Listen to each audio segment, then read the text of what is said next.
born February 5th, 1934, in a section of Mobile, Alabama, nicknamed Hammer or Hammering Hank. He was an American professional baseball player that played 23 seasons with the Milwaukee Brewers and the Atlanta Braves. In 1957, he earned his MVP award, leading the league with 44 home runs, 132 RBIs, and batting a .322 batting average. The Braves won that year the pennant against Mickey Mantle against the New York Yankees.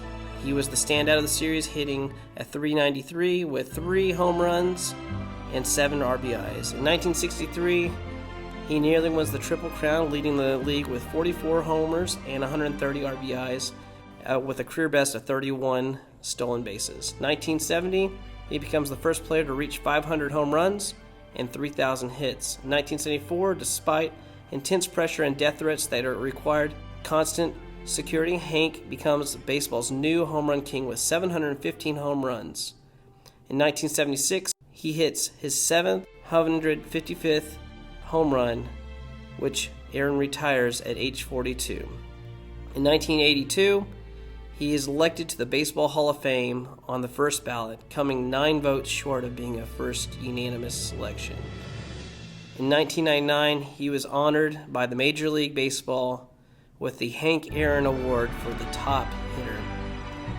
In 2002, he was awarded the President Medal of Freedom by President George W. Bush, who honored Aaron with the nation's highest civilian honor for overcoming poverty, racism, and to become one of the most accomplished baseball players of all times. The very first black woman to ever receive a patent was Sarah Elizabeth Goode. She was born Sarah Elizabeth Jacobs in Toledo, Ohio in the year 1850, the second of 7 children. The family were enslaved at that time, but when the Civil War ended, the family was granted their freedom and they moved to Chicago, Illinois. There she met and married Archibald Goode. He was a stair builder and an upholsterer. Together they opened a furniture store, and they would have 6 children, 3 of whom lived to be adults. One of the things that Sarah noticed about the people in her neighborhood was that they lived in small houses and that there was very little room for their beds. So Sarah invented a bed that would fit inside a piece of furniture that looked a lot like a roll-top desk, and it even had extra space for storage. In the year 1885, Sarah received that patent, and her invention would then become the precursor to the Murphy bed, which was patented in 1900.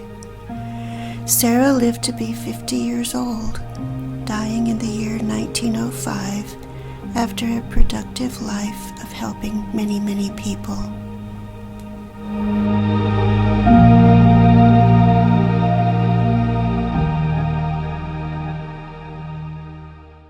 Oni B Conley was born to Maggie and John Conley in Austin, Texas on April the 11th. She was the youngest of 4 children. Miss Conley was educated in Austin public schools and graduated valedictorian from the old Anderson High School. She graduated from Samuel Huston College, which is now Huston-Tillotson University, where she played basketball, tennis, and softball.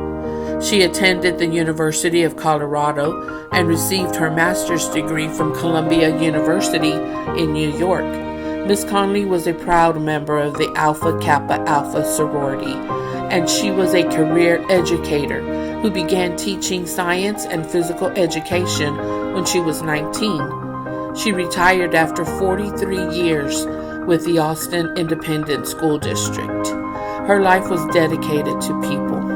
First to the young as a teacher, and then to the aging as she joined their ranks.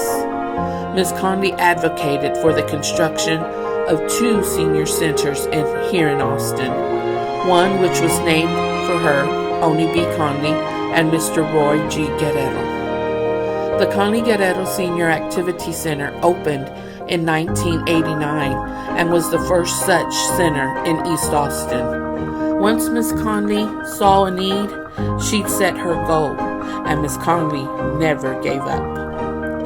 In 1995, she was selected as a delegate to the White House Conference on Aging. She also represented Austin on the Quality of Care for the Aging Committee, whose focus was on resources for elderly people. She was a lifetime member of the Conley-Guerrero Senior Activity Center Advisory Board, as well as serving on the board of the George Washington Carver Museum.